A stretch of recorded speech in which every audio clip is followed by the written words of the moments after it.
Bonjour, ici c'est Gemma Arterton et nous sommes sur le tapis rose de Catherine. C'est le film Gemma Bovary d'Anne Fontaine qui ouvrira la 20e édition du Festival français Cinémania. Une histoire de film assez particulière car l'actrice Gemma Arterton a rencontré un personnage qui porte le même prénom qu'elle, Gemma Bovary, sur le tapis rose de Catherine. Il y a un événement.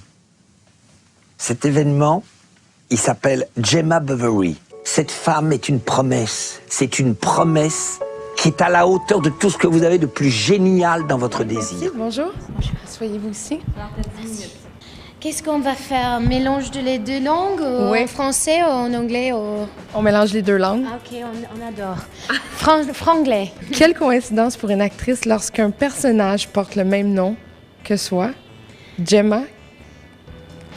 Oui, c'est une vraie coïncidence en fait parce que le nom de Gemma, c'est pas vraiment connu. En Angleterre, oui, mais pas partout.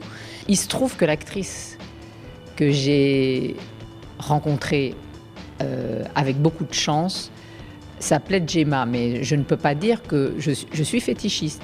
Mais ça n'est pas ça qui m'a guidée. C'est son éclat, c'est une actrice qui a quelque chose d'irrésistible. Je l'avais un peu écartée.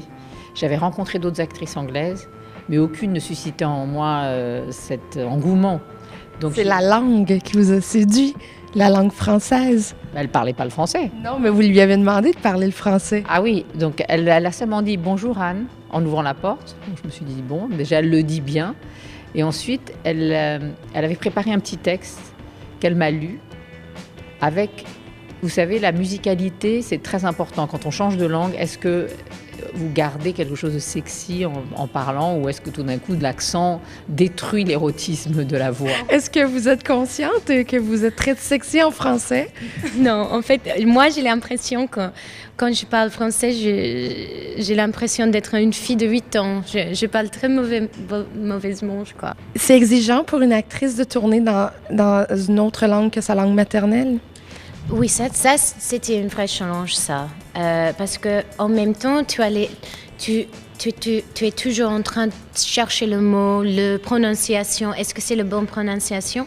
Mais en même temps, il faut que tu joues. Le personnage est très près de vous aussi. Vous ressemblez beaucoup à Gemma Bovary. Il y avait quelque chose d'elle.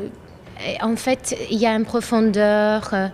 La façon qu'elle ne peut pas trouver ce qu'elle veut, elle est un peu perdue. Et moi, je suis un peu perdue la plupart du temps. La sensualité que porte une femme, quand je pense à Gemma Arterton, c'est quelque chose qu'on ne peut pas inventer.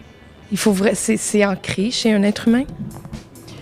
La sensualité, c'est quelque chose qu'on ne peut pas composer. La vraie sensualité. Elle a quelque chose d'une Brigitte Bardot d'aujourd'hui, brune avec des taches de rousseur, mais elle a cette chose qui fait qu'elle peut être n'importe où, dans n'importe quelle position, c'est jamais vulgaire. Gemma Bovary d'Anne Fontaine avec Gemma Arterton prend l'affiche le 7 novembre. Bon cinémania. Vous avez tourné avec Daniel Craig dans Quantum of Solace, vous avez tourné avec Jake Gyllenhaal et Neil Schneider. Vous êtes assez chanceuse, hein? Oui, assez, oui. Vous pourriez demander mieux, ça? Non. Non.